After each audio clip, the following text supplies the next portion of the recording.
There you see both coaches. Tom thinks he has a touchdown for sure. Grant's calling for the fumble. One more chance. Scotty Baldwin, by the way, birthday, 21st birthday, and he might have got a little gift right there because that happened right on the line. That official called it from the near side. That line judge immediately. And of course, the rule says that the minute he crosses the plane, the play is dead. But that's where the hit came at the same time. I like to see when the back jumps like that he holds the ball in both hands. It's all right if he stretches it out, but if you watch the backs like Marcus Allen and Herschel Walker, they hold the ball with two hands. When you hold it with one hand and you dive like that, it's susceptible to somebody putting a hand on it and just coming free.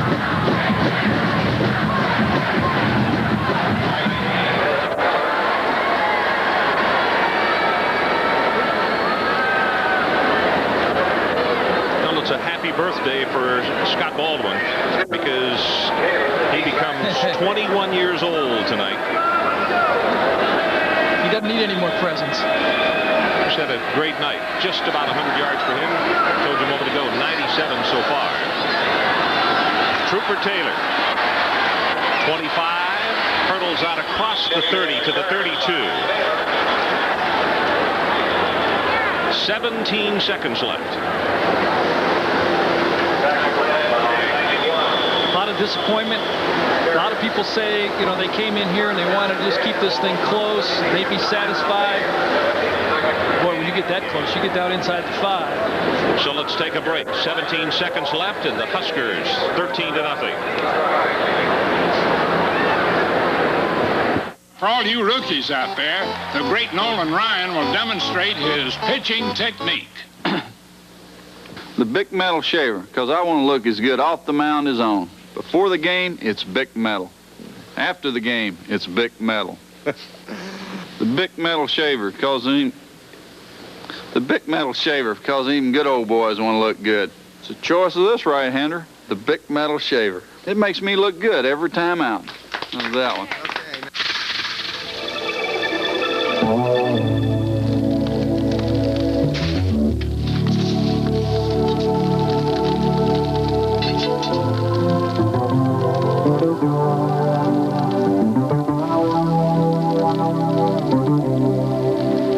Life's full of simple pleasures, like the comfort of Levi's jeans, or had you forgotten?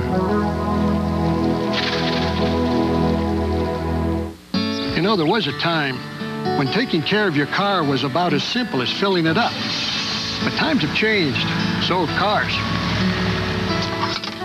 Fortunately, Citgo has developed this new gasoline with HTA 1000 super detergent. It actually keeps today's cars running like new. So to take care of your car, fill it up with Citgo. Car care's never been simpler. As you see our score 13-0, our Visa Player of the Game, Scott Baldwin for the University of Nebraska. 14 carries, 92 yards, 1 touchdown, and a happy birthday to him. 21 years old tonight. Visa proud to donate $1,000 for his efforts tonight to the university. Scotty had the leading ball carrier last spring and came through, backup started out tonight. He's backing up Leotis and came in with the big night, had that big, 55-yard run that really kind of broke the game wide open there. Big night.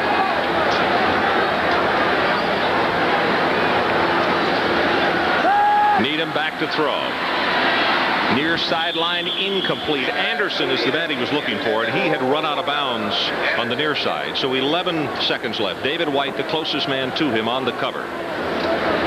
Well, Steve Needham put in a tough spot tonight. They lose Gable, a guy they were counting on to be able to throw the ball a little bit and keep Nebraska honest, that secondary honest. And Steve had to step in. It's tough to start out against a team.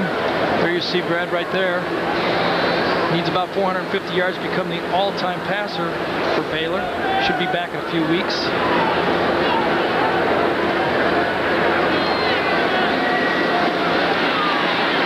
Needham sets, gets drilled from behind, and the pass incomplete. 6 seconds left. That was Kenny Walker coming from the backside who really nailed him.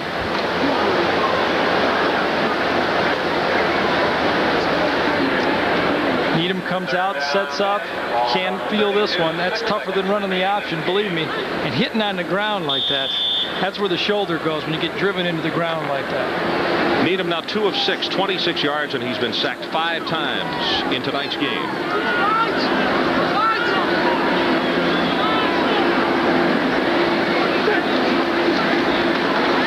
Probably the last play of this one. It will be. Ball is tipped by Walker, incomplete, and that's going to stop it with 1 second left.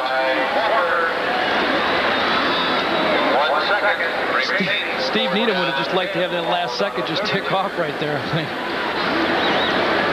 Now Kenny Walker, as the celebration begins with the offense on the sideline.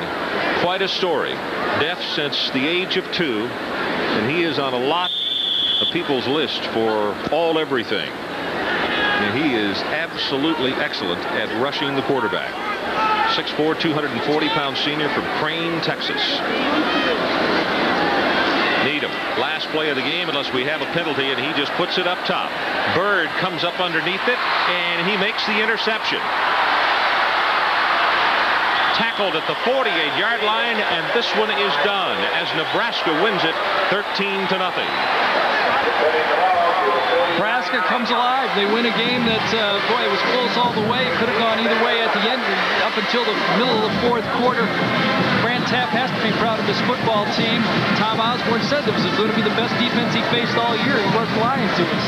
You know, a lot of times coaches make comments like that, and sometimes the fans and alumni think, well, that is just coaches talk. But you could see a very stubborn Baylor defense tonight. But a really good game as Nebraska pulled it out in the final quarter. 13-0, our final score. Now let's go to Tim Brando with more on College Football 90.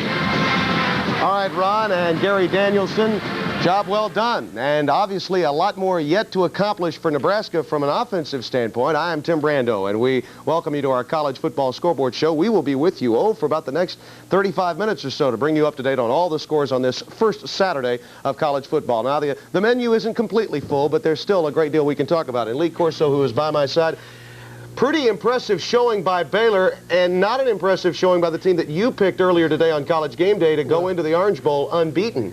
Well, you know, I picked Nebraska to win the national championship, and can I get a first-show mulligan?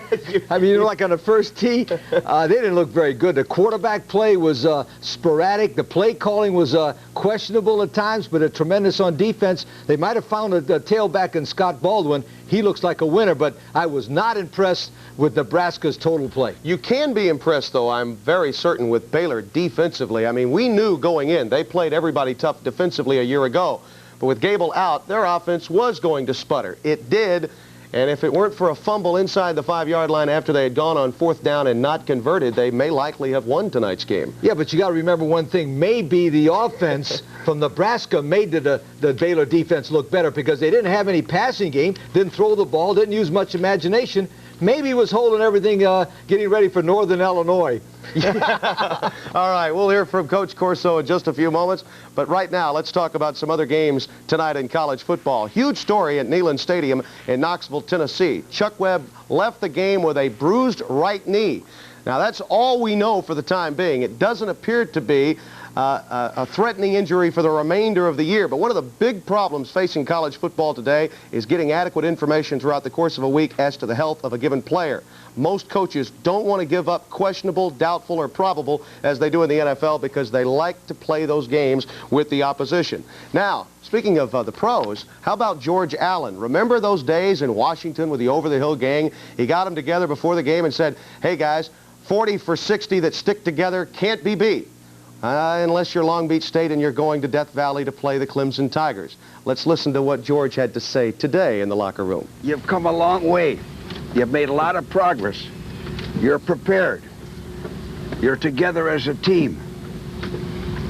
We have to go out and keep our poise, and the most important thing is to stick together all the way through. Be happy for the other guy's success, and be physical, and hit, hit, hit, hit. I'm proud to be your coach. Great talk, almost as good as the one in Washington, but the players weren't from Washington. Quarterback Todd Studer back to pass, goes right into the arms of Arlington Nunn, the linebacker, one of the real quick ones for Clemson, 7-0 after the 55-yard interception.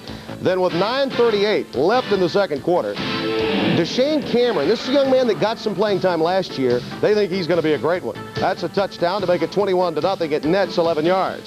Then, with just 1:22 remaining in the half, a couple of real explosions at the end of the half. This one, a 2-yard explosion for Rodney Blunt. That made it 28-0.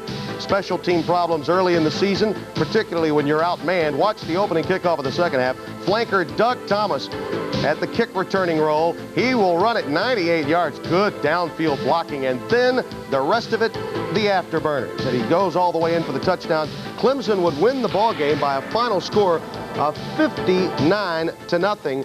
418 yards in that ball game, total yards. Now, remember this about Clemson. Next year they play Appalachian State to open their season.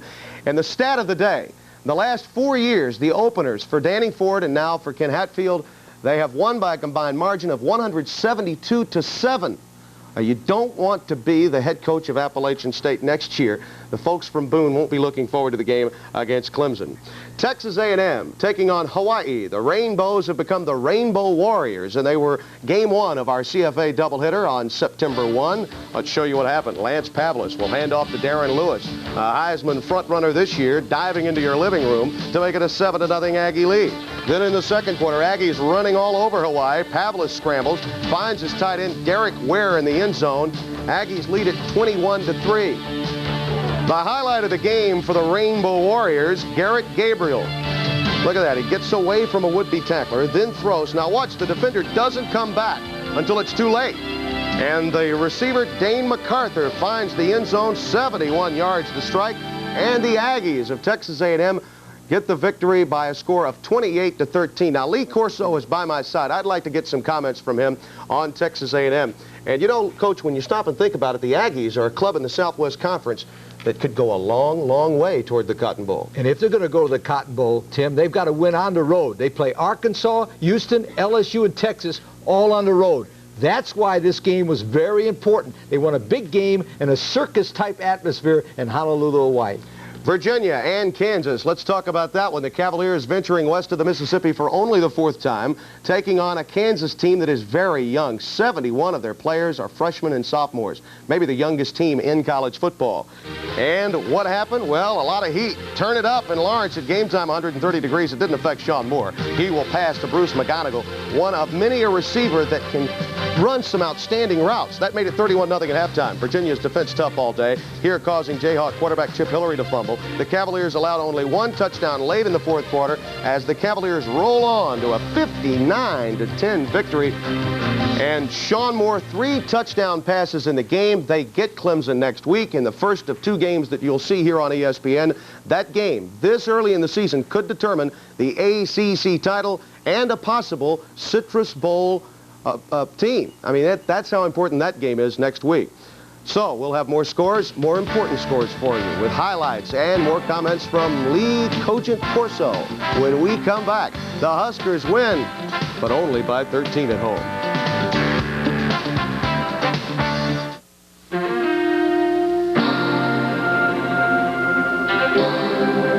It's hard to rely on any of your tools if you can't rely on the ones you measure with. So we build durability into every tape we make. That's why you don't see people replacing their Lufkin measuring tapes, but why you do see them buying more. Especially the Series 2000 Power Tape, designed to fit your hand. Another great tape from Lufkin. You bet we're finicky. At Price Pfister, when we make a faucet, we make it fit for a king. So we start with a foundation of solid brass inside, which makes it so durable, it's flat out terrific. Then we finish it to a fairly well outside and price it to please the frugal in everyone. Price Pfister, the fabulous faucet with a funny name. In 13 cities and 10 countries across the Pacific, they're playing our song. United Airlines, rededicated to giving you the service you deserve, halfway around the world. Come fly to friendly skies. This college football scoreboard is brought to you by Olympic, the family of stain products that protect your home from damage rain can do. Olympic stops the rain.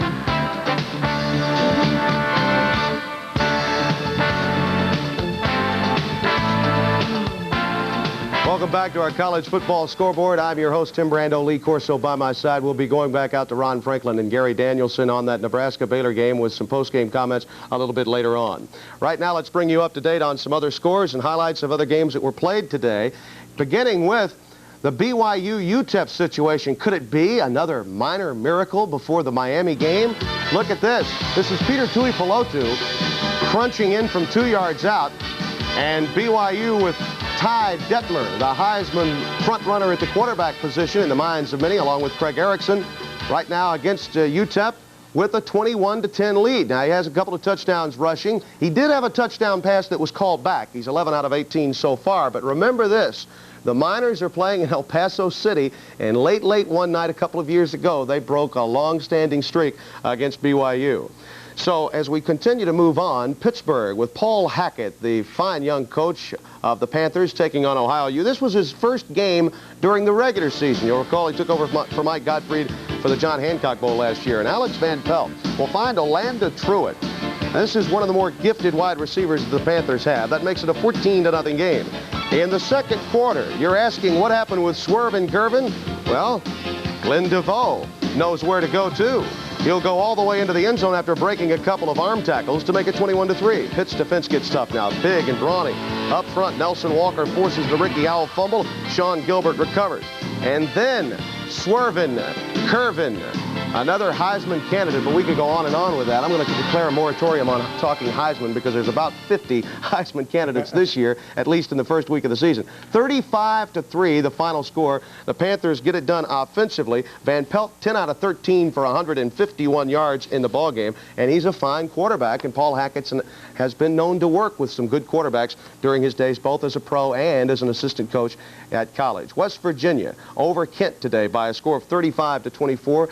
Formerly known as Kent State University in Kent, Ohio. It's now just Kent. And the Blue Flashes go down by a final score of 35-24. The interesting story is Greg Jones, 15 out of 25, 174 yards. Major Harris is gone. You know, the pro scouts talked about how he's mechanically not a very good throwing quarterback. Well, Jones, his mechanics were pretty good for Don Nalen today. You got to remember something about Jones. He was one of the most highly recruited quarterbacks in the state of Florida. He went to the University of Miami, you know, the school of all the quarterbacks, so you know he's an outstanding athlete. He's just been waiting for his opportunity. He's got it. I think he can handle a job as well, if not better than Jones. I mean, in Major Harris. And remember, they got some good running backs that are returning, Rico Tyler and Garrett Ford. This is an offense that can move both on the ground and in the air, and Jones is a threat to run just as Major was. Well, Jones got one thing. He's a winner. He was a winner in high school. He took his team to the state championship. I would expect him to have a great career there at West Virginia. All right, Don Nalen keeps on keeping on, and Eastern football getting better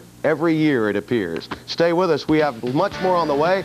The near upset special of Special Saturday in America. When we come back, right now, let's take a look at some other scores, beginning in the great state of Connecticut.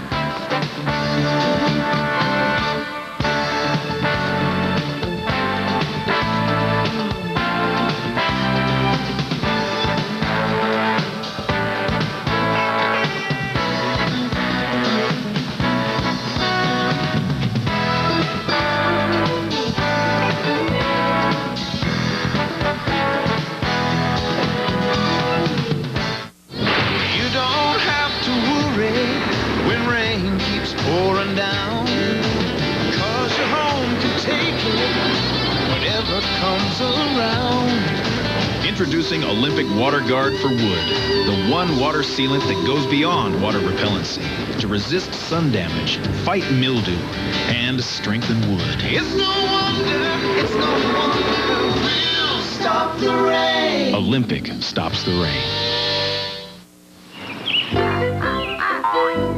Most people don't think about high efficiency until it's too late. But if your home doesn't have an efficient Heil furnace, you could be throwing money right up the chimney. A Heil furnace keeps you warm without freezing the rest of your budget. Heil Home Heating Systems, the energy savers. I recall a few years ago, well, 2 years ago, I was told by a president at the University of Alabama that, read my lips, Bill Curry is our coach today, tomorrow, and for the remaining 3 years of his contract. Well, in 2 years, we've seen 39 coaching changes in major college football, Bill Curry being one of those. Today, the Big Blue starting anew with Bill Curry on the sidelines against Central Michigan University. They don't sound tough. They were tough. Take a look at what happened in this ball game. This is a team that got it done defensively all afternoon, but also a blocked punt. That one by Joey Couch. It's plucked out of the air by Marty Moore, setting up a Kentucky score. But then with the Wildcats up 7-0, quarterback Jeff Bender rolls left, finds his man Ken Ely. A 42-yard strike. Central Michigan would later take the lead 14-7. Curry's troops come back. Freddie Maggard to John Bolden. That would tie it up with the extra point. Oh, a sigh of relief after a couple of field goals from Coach Curry as they win it by a final score of 20-17. Was not easy. Maggard's a pretty good quarterback. They do have a couple of nice wide receivers, but the running game is hurting this year for Kentucky. They have a very tough road to hoe in the SEC. That will not bode well for them, winning by only 3 today. Colorado State taking on Air Force. Very important game for a lot of reasons. Colorado State had never beaten Air Force in its last 8 tries, and today the Rams were able to get it done. Mike Jimenez. And block punts were also the rule. And that would set up the Air Force for a touchdown. But then the going got tough as Jimenez looks and finds his man over the middle, and that gave them a lead by a score of 26-14. There was no question Colorado State was well on its way to that victory today, and they did come up with it by a final score of 35-33. And in that ball game, Verdugo coming off the bench, Kevin Verdugo, 14 out of 18 off the bench, not the starting quarterback. And you know, Lee, we can go on and on about Earl Bruce and the defensive whiz that he is and was at Ohio State, but he scored 35 points today, and he's only been there a couple of years. Let me tell you something about Earl Bruce. I'll give you an interesting statistic. Prior to Earl Bruce arriving on a Colorado State campus, the record in the first 2 years, 2 wins, 21 losses. The guy has turned their program around. In 2 years, he won 3 out of his last 4 games last year. He won this one. He's on his way. He's an outstanding football coach. He's always been an outstanding football coach. He won at Massillon High School, Tampa. He won everywhere. You know, Ohio State. The other factor, though, about Earl Bruce, and remember this about the WAC, and it's an improving league, but it's not a physical league, and I think Earl Bruce brings a little of that tough, gritty, Big Ten type of football to it. It's tougher to recruit those kinds of athletes in the WAC, truly enough, but he could make a difference in that league as it goes non-conference with some of its bigger opponents. You remember, he's a protege of Woody Hayes. Get in that I formation, roll up those sleeves, and find out who's a better man. Earl Bruce is a fine football coach. I don't know, he beat me every time, except, wait a minute, I did beat him once when I was at Louisville and he was at Tampa, but he beat me every time when he was at Ohio State. Does that show you the difference between coaching and players? Lee Corso, a man who coached at, count them, 2 great basketball institutions, Indiana and Louisville. Now, let's talk football. Montana State and Idaho playing earlier this afternoon. And in that ball game, in the third quarter, Idaho quarterback Doug Naismeyer will hit the streaking Casey Dunn. He was the story today, 12 catches for 241 yards. But don't celebrate too quickly. This is the ensuing kickoff. A lot of long kickoffs, a number of kickoff returns for touchdowns today, and this is a freshman, Reggie Carthen. No relation to Maurice Carthen, but then again, Maurice never had these long touchdowns, did he? He was always blocking or going up for about a 4 or 5 yard gain. That made it 27-17 at the time. It would hold up as Montana State would beat Idaho by a final score of 27-24. The game played at the Kibbie Dome in Moscow, Ohio. Now, Louisville, Howard Schnellenberger is supposed to have a team that is of bowl caliber this year, but San Jose State making it tough on them right now. This is just the second trip to the West Coast for Louisville. You recall last year they went to the West Coast and went over to Wyoming and got a victory in the WAC conference against Paul Roach's club. Right now it's only 7-7 and that ball game at halftime. UNLV playing the Southwest Missouri State. 7-3 the score there. Jim Strong debuting as the head coach. The Rebels will take on the Houston Cougars of Coach John Jenkins next week. Eastern Michigan and Fresno State.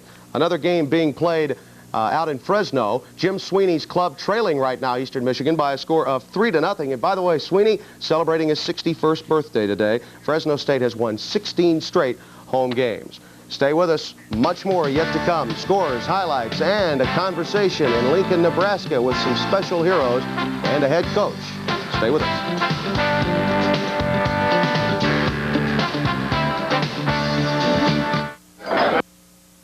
No matter what new Ford you have your eye on, you can get more car with more features and more options and still have a low monthly payment when you lease with a Ford Credit Red Carpet Lease. Right now, qualified lessees can get this 90 Taurus GL of Anderson Ford Lincoln Mercury for less than $288 a month. Get the car you want with a Ford Credit Red Carpet Lease. Ford Credit gets you going. For nearly 50 years, Friends Motor Supply, your Napa store, has been providing parts for almost anything with an engine and wheels. For nearly 50 years, those parts have been backed by Napa, the oldest and largest automotive parts distribution system in the nation. For 70 years, Napa has required that their new parts meet or exceed the specifications of original equipment. With the most complete stock of quality parts in central Nebraska and discount prices for the professional or do-it-yourselfer, is there any reason why you should not do business with Friends? Our college football scoreboard continues on this Saturday night, and the leaves are going to turn pretty soon. College football is here. I'm Tim Brando, Lee Corso by my side. Other games that are ongoing right now to bring you up to date on. It's 10-0 for New Mexico, leading New Mexico State. The Aggies have the longest Division 1A losing streak at 17 games. Montana playing Oregon State. The Beavers closed the season with 4 straight losses last year, and Montana right now with a 22-0 lead. That game now in the third quarter. Rice and Wake Forest. Rice, another of the improving lot in the Southwest Conference. Some of the have-nots, if in fact a couple of those teams were to bolt into another super conference. But Rice is getting better. It's 33-17. Trevor Cobb with 247 yards in total offense. Trevor, a 38-yard touchdown run. Wyoming and Temple, 38-23. Temple seemingly always opens with road games. This is the 7th straight year they've done it. And Wyoming, under Paul Roach, the venerable coach there, getting it done in Laramie. They had 24 points, by the way, in the fourth quarter. Weber State, 37-21 over Southern Utah State. That game now a final. And again, Weber State, a team that once was coached by Mike Price, who is now the head football coach at Washington State. Northern Arizona, a team that's had its share of offense, Division I AA, Big Sky style. John Bonds, the big story, 4 touchdowns, including ones of 63 and 76 yards, as Northern Arizona beats Northridge State by a score of 37-3. Fullerton State will have to play Auburn next week, so it's a good thing they played Sonoma State today. 38-24 the final. Reggie Yarborough had an 80-yard touchdown run in that ball game. Boise State taking on Stephen F. Austin, the Fighting Lumberjacks out of Nacogdoches, Texas, a team that fared very well in Division I AA last year in the playoffs. Here goes Reno Moore, though, 21 yards for the touchdown to make it a 7-0 ball game at the time. It is now 10-7. Stephen F. Austin, or we'll update it. Boise State, hot off the presses, folks. These scores, 14-10. Boise State now has the lead in the ballgame. Washington State, the aforementioned Mike Price. Steve Broussard was once on that ball club. He's now in the National Football League. And TCU, a team that is under Jim Wacker, under some pressure to get better in the Southwest Conference. TCU is losing right now to Washington State, 21-3. Washington State playing its 800th college football game today. Alabama State, 24-10, that game now in the third quarter against Samford. And Samford coached by Terry Barber, by the way. Terry Barber, who, by the way, is Bobby's son. Tulsa and Oklahoma State, 10-3, the Cowboys of Oklahoma State. Gerald Hudson, a 9-yard touchdown run, over 100 yards rushing in the ballgame. Tulsa, last one in Stillwater in 1951. Pat Jones is, by the way, a coach that will be getting a lot of consideration for other openings, and you know there will be some by the end of the year. Tom Osborne is standing by, the Nebraska head football coach. They were winners tonight in a game you saw earlier against the Baylor Bears. Stay with us. We'll be back with him, Ron Franklin, Gary Danielson, and Lee Corso when we continue with the College Football Scoreboard.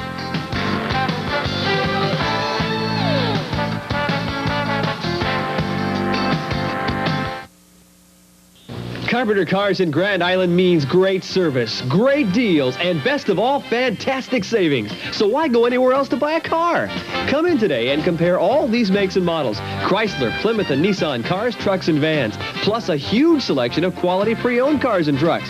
All in one convenient location. Carpenter Cars of Grand Island has the car or truck you've been looking for. So what do? Call us at 384-1400. Carpenter Cars, what a place! When you think of Gas and Shop, think convenience. When you think of Gas and Shop, think friendly, courteous service. Also, Gas and Shop offers everyday competitive prices throughout the entire store. Gas and Shop is conveniently located with spacious parking area and easy access to the gas pump. Be sure to check out Gas and Shop's low beer prices this Saturday and Sunday while quantities last. Bud, Bud Light, and Bud Dry, $4.89 a 12-pack. Miller, Miller Lite, and Miller Genuine Draft, $4.89 a 12-pack. That's Gas and Shop, Grand Island. College football will continue with a special Thursday night edition, September 6th. The Stanford Cardinal against the Colorado Buffaloes, 8 p.m. Eastern Time, right here on ESPN. And then Saturday, a lot more. A triple hitter, Big Ten style. California out of the Pac-10 against Wisconsin, the game in Madison. Then Clemson will take on Virginia. A couple of blockbusters to close out the afternoon and evening. That game between Clemson and Virginia could decide the ACC title. I know you're saying, Tim, it's way too early. Believe me. Miami and BYU, 7:30 Eastern Time. The Hurricanes with Craig Erickson. And the Cougars with Ty Detmer. It will be air ball come the nighttime on September 8th on ESPN. Welcome back to our college football studios, everyone. I'm Tim Brando with our college scoreboard today. Texas A&M coming up with a victory in our first CFA game. Then in game 2, it was on to Lincoln, Nebraska, where the Cornhuskers were a 16-point favorite. And with Brad Gable injured of the Baylor Bears at quarterback, you had to believe it was going to be tough sledding for Grant Tapp's team. Well, it was tough sledding for Tom Osborne's team. And some crucial calls late in the game played a big role in the victory. Also some turnovers late in the game as well. Now, as we go back out to Lincoln, Nebraska, and hear from Ron Franklin, Gary Danielson, and Tom Osborne, I think you'll find that Osborne, his brow is sweating just a bit over coming up with that particular victory. Thanks so much, Tim Brando. Back here in Lincoln, Nebraska. Nebraska wins it 13-0 in their home opener. And Tom Osborne is downstairs in the locker room and, in fact, is waiting to visit with us right now. Let's go down to him and get some comments from the head coach. You had said earlier to the media and also to the fans that this was going to be as good a defense as you'd have to play against in the entire 1990 season. I think Baylor backed up your statement extremely well. Well, they had a great defense last year. They had, I believe, 8 starters returning. They played very well. Their secondary is outstanding. The defensive front is good. And they seem to replace a couple linebackers very well. So we were impressed with them, and they played a very hard ball game. We only had 2 turnovers, but, of course, one of them took us out of a touchdown. We had another penalty down near the goal line. So we might have scored like 20, 21 points, but I was really apprehensive going in the game because I thought it would be a low-scoring game, and when that happens, all they got to do is hit a pass or 2, and they can beat you. But Baylor played well. They've got a good football team. They had, I think, 15, 16 returning starters, and our defense played very, very well tonight. We were proud of them. I think our offense did some good things against a very good defense. Coach, you settled on Mike Grant and Baldwin as your feature guys today. Why did you settle on Grant? What was he doing? Well, nothing special. I think Mickey Joseph played very well, and we're going to play Mickey a good deal next week. We're going to continue to play Mickey and Mike both. It's just that, you know, we had played Mickey most of the second quarter, went back with Mike, decided we'd keep him in there, and then I didn't want to make a change down the stretch. But I think Mickey would have done a very good job. Mike's a little taller as far as passing. Mickey's a little faster, and Mickey got some things done with speed today, too. Tom, thanks so much for taking time to visit with us. Congratulations on your opening home win here. Final score again, Nebraska 13-0 over Baylor. Timmy, let's go back to you. All right, Ron, thank you very much. Lee Corso, you hear from Tom Osborne, and it's a first game. There's no preseason in college football. You're going to have some problems, and he made note of those problems. Here's a man, though, with a lot of heat on him to win a national championship, and the schedule's always there, year after year. You know, it's amazing. Nebraska's the winningest coach in the 80s. They've won more games than anybody else in the 1980s, except Tom Osborne has never won a national championship. I feel that this year, if he had a quarterback, I felt at the beginning of the season, if he had a great quarterback, he'd win it. Right now, I'm not so sure. If you have two quarterbacks, that means you don't have one great one. He needs one great quarterback to win a national championship. Oh, wouldn't he love to have Bob Devaney's Jerry Taggy from back in the early 70s? Maybe even a Turner Gill when he was a two-point conversion away. Stay with us. More scores, more highlights, and top 20. I'll look back when we come back.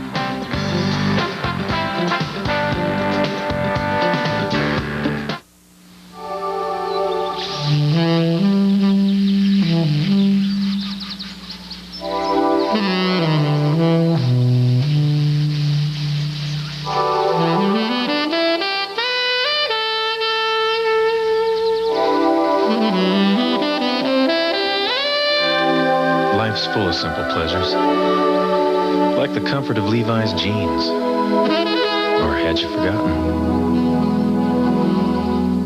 What you're about to see is a sim. Brushstrokes, runs, streaks. Now consider the new Wagner Power Painter. It has patented controls for precision, a convenient backpack for big jobs. It paints smoothly and evenly over cracks and tough surfaces. Why did we ruin this beauty? So you wouldn't ruin this one. Wagner, not just a whole lot faster, a whole lot better. Welcome back to our college football scoreboard, everyone. I am Tim Brando. Let's quickly update you now on the ongoing situation in Knoxville, Tennessee. I said it before, I'll say it again. This is not a shot at the University of Tennessee or their sports information department. Don't confuse what I'm saying. But getting solid information from schools relative to a health of a player before any game is always difficult. Now, radio station television station WBIR is reporting that Webb is possibly out for the season. Earlier we had heard it was simply a bruised knee. During the game, when we tried to inquire and talk to the trainer, we were told we would not get solid information until the game was over. Game's been over for quite a while. It is 55-7. Tennessee gets the win. Webb had carried the ball 3 times on 25 yards. When he left the game, Tony Thompson, his replacement, went 52 yards for a score. It was a romp for the Vols. The Vols get Mississippi State next week. Now, you say, well, Mississippi State hasn't won in a while, but Rocky Felker's team a little bit better than Pacific, Lee Corso.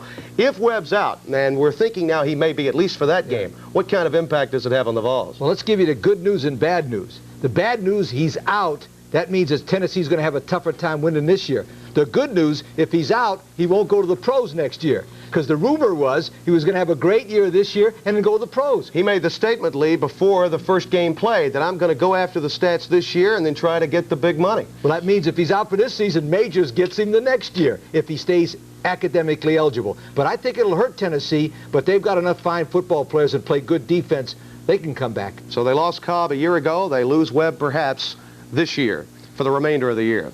BYU and UTEP.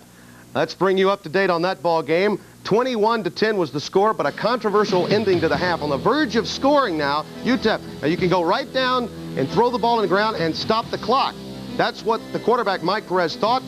And it would appear that the clock did indicate 1 second remaining, but that's the end of it. They were hoping to get the field goal, did not. 21-10. The grounding of the ball should stop the clock in the minds of that quarterback. That's what he was thinking. As it turns out, they come away with nada. 21-10 at the half. Duke and South Carolina. And Barry Wilson, a tough time in his opening. Air ball from Steve Spurrier, gone to Florida now. Most of the staff gone as well. The Gamecocks get the win by a final score of 21-10, so Sparky is in pretty good shape as the head man at South Carolina. Duke held to just 177 total yards in offense. Now, Maryland and Virginia Tech. The Terrapins of Coach Joe Krivak trying to rebound, and with a schedule that includes 4 teams that were in bowls last year. When you got Virginia Tech on the schedule, you better come up with a win when you're playing at home. 13-13 tie, under 4 minutes left in the game. Zolak would throw it, and it's, yeah, look at that. Picked off by Todd Brown, an interception. Virginia takes over. Virginia Tech's Will Fuhr is sacked by Greg Hines. And then he sacked again. The problems would continue for Virginia Tech offensively. Larry Webster, the culprit this time. Maryland gets yet another chance. Zolak on the look in to Gene Thomas. And Thomas will go all the way. His first collegiate reception. It's good for the touch. And the final 20-13 as Maryland comes away with the victory. The first meeting between these two teams since way back in 1950. North Carolina State. Dick Sheridan has had many chances to go elsewhere. He's taking care of his kids. That's good to see in college football, the kids he brought in. And he pretty much took care of the Catamounts of Western Carolina, 67-0 today. NC State 592 yards on the ground. North Carolina, Mac Brown, a young coach, an offensive mind that's had difficulty with defense over the years, shuts out Miami of Ohio, and the Heels get their first shutout since '86. No turnovers in the game. Randy Felton, a 54-yard punt return for touchdown. Special teams again coming into play on this first week of college football. Louisiana Tech and Eastern Carolina, 27-17 the final in that ball game. And East Carolina, the Pirates, are a club that could be a spoiler for a lot of name teams this year that they have on their schedule, but not Miami.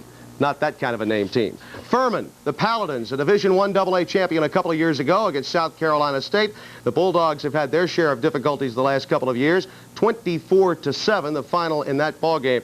Appalachian State, the folks from Boone, North Carolina, taking on East Tennessee State, 34-24. J.K. Reeves, 150 yards rushing, 3 touchdowns in that ball game. Delta State and Southern Mississippi, the Golden Eagles, 12-0. First meeting since 1950, and they will get, by the way, the Golden Eagles, Alabama next week.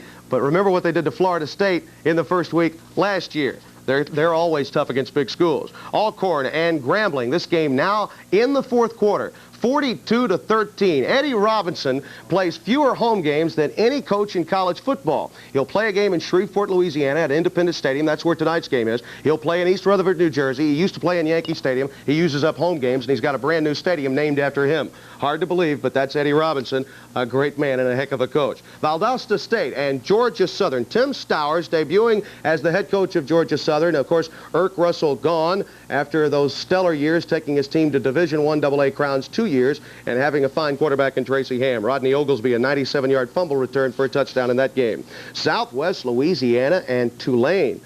Look at this, will you?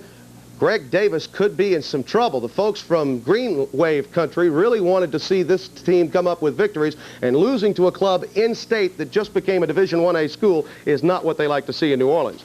VMI and Catalba. Let's update you on that game. Scales with 4 touchdowns in the ballgame. 24-7 the final score as VMI gets the victory. Delaware State and Jackson State. You talk about a school that's produced some fine running backs and brought them into the NFL. How about Jackson State? 31-7. The only prior meeting between these two was 1986. McNeese State and Nichols State. The folks from Thibodaux, Louisiana, down on the Delta, so to speak, against McNeese State, 28-17. Nichols has won 4 of the last 5 if they come up with a victory between these two schools, if they get that victory tonight. Lee Corso will continue by my side as we take you up to baseball tonight, and Dave Marriage. All of that when we come back.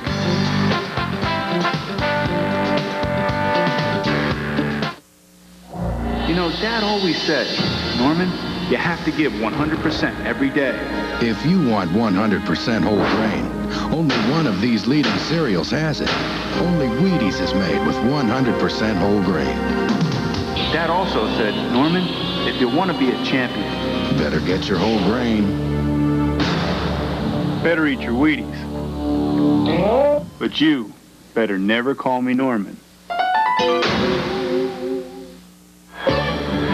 One airline works harder than any other to make sure that a good landing not only means getting you there on time, but landing your bag in your hand on time as well. United. Come fly the friendly skies.